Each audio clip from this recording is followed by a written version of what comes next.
Hello everyone, I am your biology mentor, Ms. Deepika.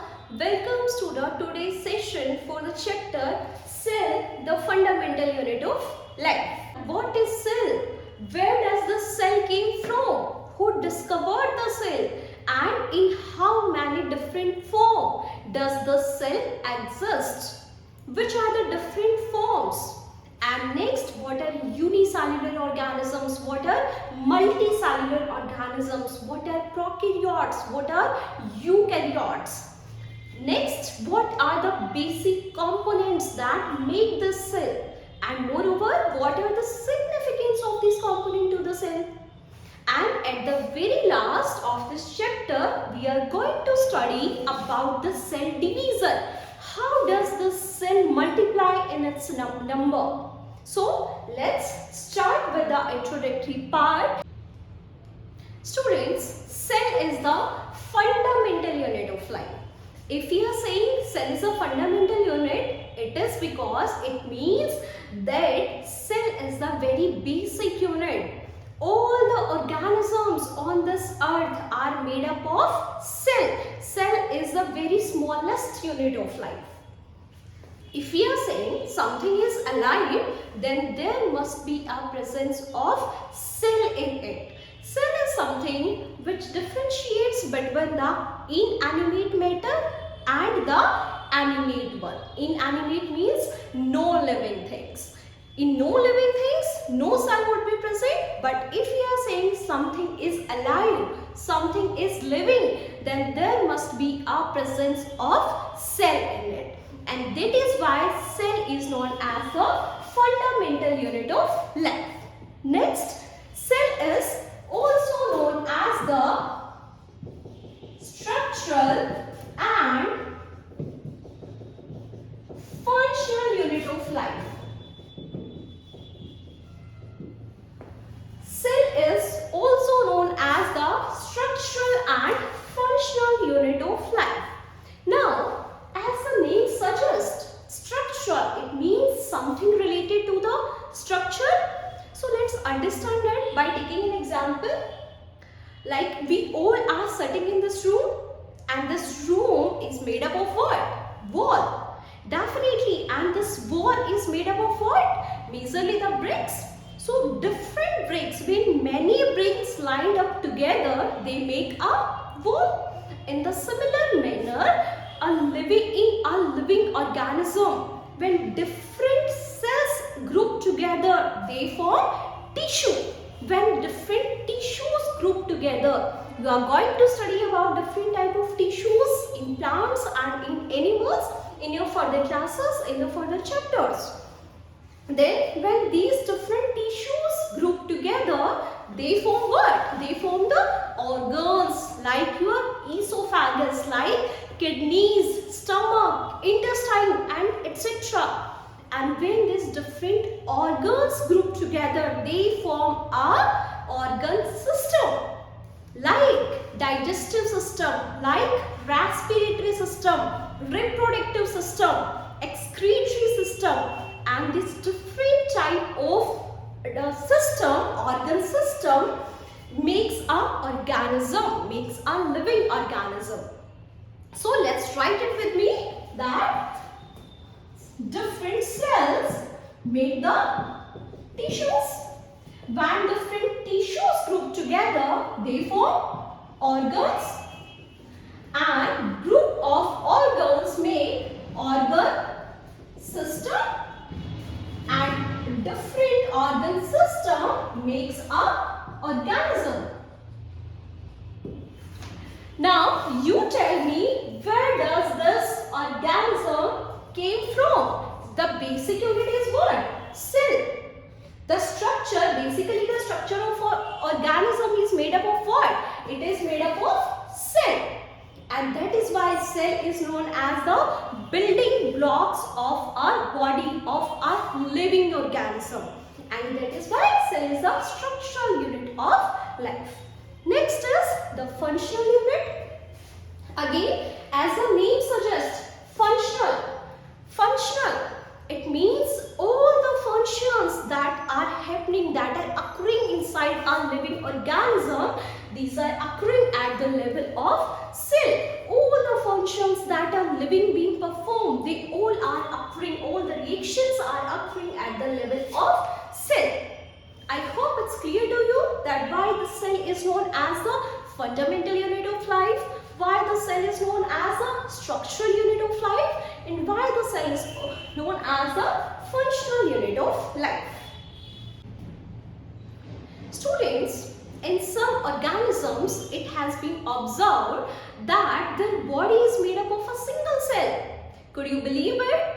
Yes, it is very correct that in some organisms, their body is made up of only single cell, and such organisms are known as unicellular organisms. Let's write the name: unicellular organisms.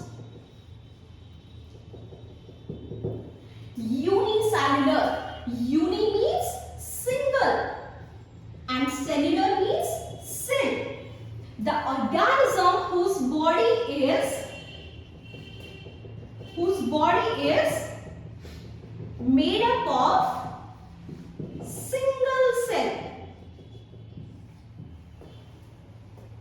Their whole body contains a single cell. An example of such unicellular organisms are amoeba. Just write their name: amoeba. Next is paramecium. Next is bacteria, etc. These names might be sound a bit difficult to you, but just make one-liners out of these examples. Got it? Then you will get to remember these examples. Amoeba, paramecium, bacteria, euglena, these all are the examples of unicellular organism. Now, interestingly, now tell me that would that organism be able to survive? Because they have the single cell. Their whole body contains a single cell. The answer is definitely yes. This single cell is capable to perform all the functions of life that help them to survive. Example: nutrition, digestion, reproduction, growth. All the functions are performed by this single cell, and that is why the single cell is able to exist independently. And a very interesting fact is this, students, all the reactions that are occurring inside a living organism, that are occurring inside a cell, we call it as a metabolism, the sum total of chemical reactions. So the metabolism, and metabolism is further, just remember the terms. Metabolism, it is a sum of catabolism and anabolism. Catabolism is what? When something, some bigger molecules get break down into the smaller ones, like digestion. During digestion, the food gets converted into the monomer unit. It gets break down into the smaller monomer unit. It is catabolism. Chemical reaction is occurring there. Similar manner, anabolism. Anabolism is what? When the different small unit react together and they form a bigger molecule, like in case of photosynthesis. Inorganic components like CO2, water, sunlight, they make what? They make carbohydrate.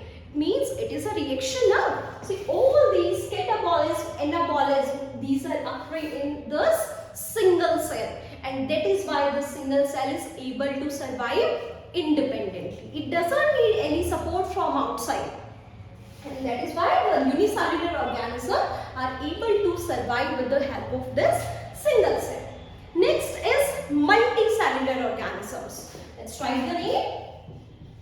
Multicellular organisms.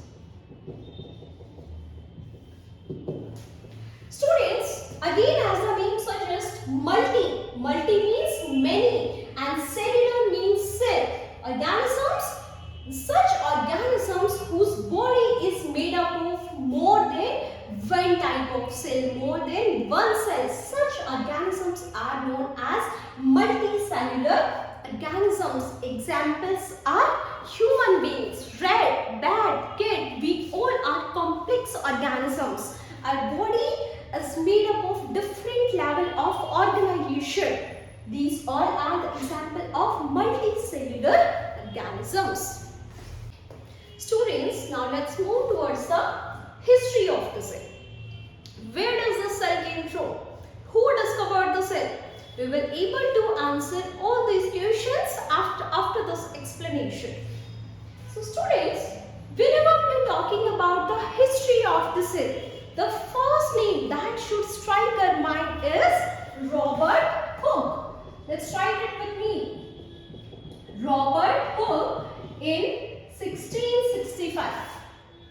He was the first person to observe a cell. He discovered the cell. But where? Question is, where did he observe the cell? So, he observed the cell in the bark of oak tree. Bark is what? Bark is the outer, brownish, hard, thick part of a plant. And the bark is dead part of the plant. So he took a very thin section of this bark and made very thin slices out of it. Then he observed these thin slices under his self-invented microscope using two lenses. And what did he observe? He observed these structure, honeycomb-like structures.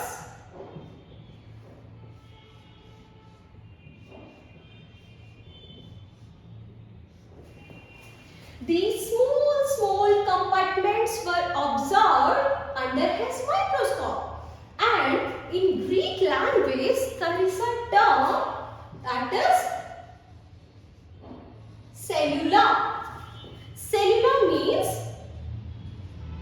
small compartments. Cellula means small compartments, and because these structures are looking like small compartments, he gave the term cell. Cell. The term cell was originated from the Greek word that is cellula, which means small compartments. These whole structures were looking like a honeycomb-like structures were observed. And these linings, these boundaries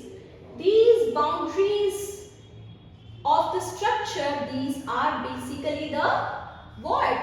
These are basically the cell wall. Cell wall. And one more thing, he observed the cork cells or film. Because there are different types of cells present in the bark. So he observed the cork cells and the film. These are the boundaries, cell wall. We are going to discuss in further classes that what is cell wall. These boundaries are the cell wall, but there is no inner content was observed because the cells are dead. So, if I ask then who discovered the cell, the answer would be Robert Hooke. Who first discovered the cell? Robert Hooke. Who discovered the dead cell? The answer would be Robert Hooke, because these cells are dead cells. He observed the dead cells of oak tree. Got it? The next scientist is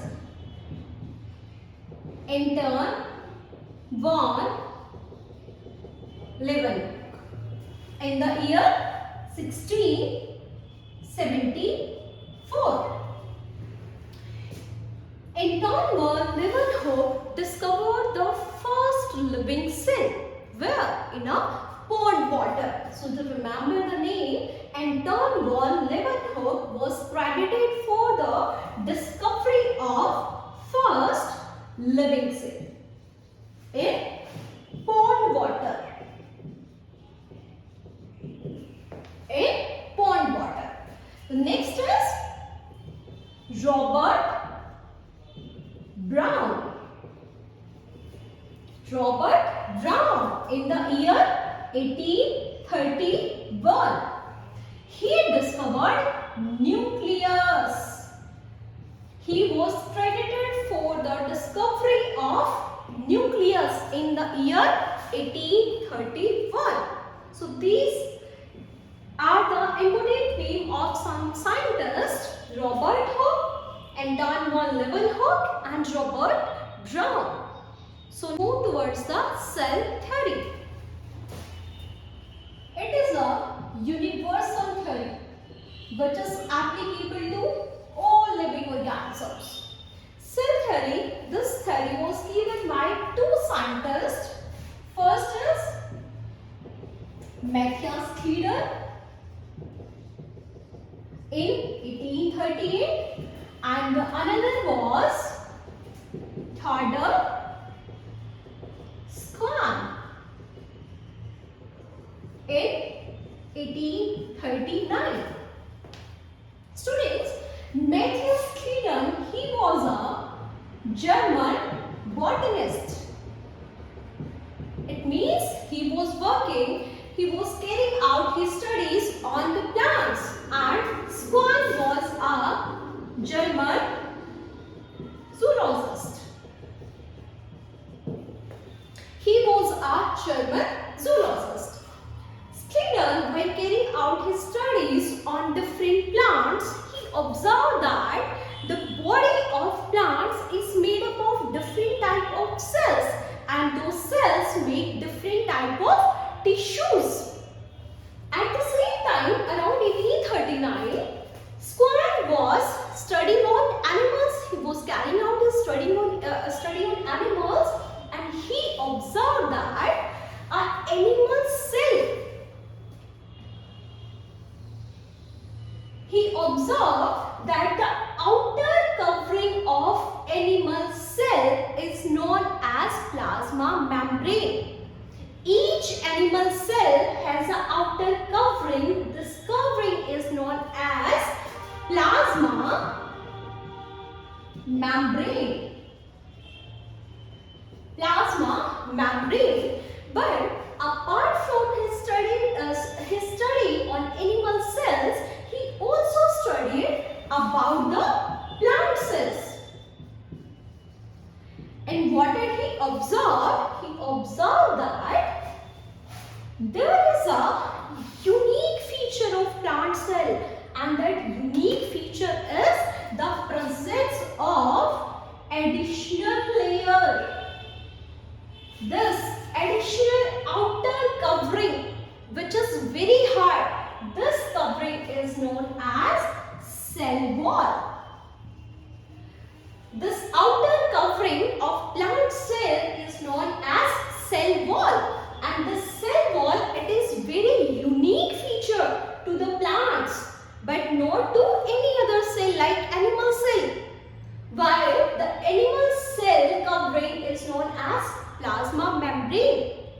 These are the two hypotheses which were given by these two scientists. These two observations got merged and they proposed a hypothesis